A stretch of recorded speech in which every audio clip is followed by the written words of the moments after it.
Nothing that these folks can do can undo the terrible tragedy that occurred, but we can assess what happened and we can make recommendations for the future.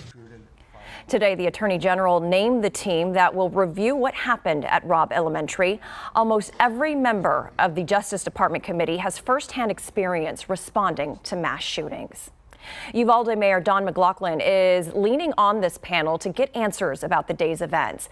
But as KENS 5 reporter Matt Houston explains, it might not have the tools it needs to gather information.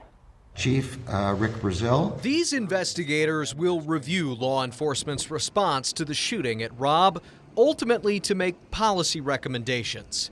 Attorney General Merrick Garland says he expects officials they interview will volunteer information. We've been invited by the mayor. We have been promised, assured, and welcomed with respect to cooperation by every level of law enforcement, state, federal, and local. But it's not clear whether key figures are cooperating with Texas Rangers now.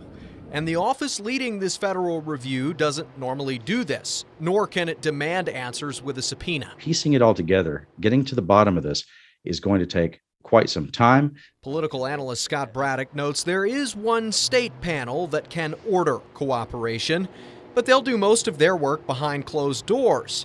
And if they use a subpoena, there's a cost. If someone is subpoenaed to testify in front of this committee, then they are immunized from any criminal liability for the thing that they're talking to the committee about. That means DPS investigators working with the Uvalde DA could have the most comprehensive report. They've promised transparency, but it will take time. And Matt joins us live now. Matt, the House panel with subpoena power meets tomorrow. What can you tell us about that meeting? They meet for the first time tomorrow morning at 9 a.m. at the state capitol. Lawmakers will probably make some brief remarks at the beginning of the session, but their agenda even says the important work, the testimony, will take place in private. That's all legal, by the way, under Texas law. On the Northwest Side, I'm Matt Houston, KENS 5. Thank you, Matt.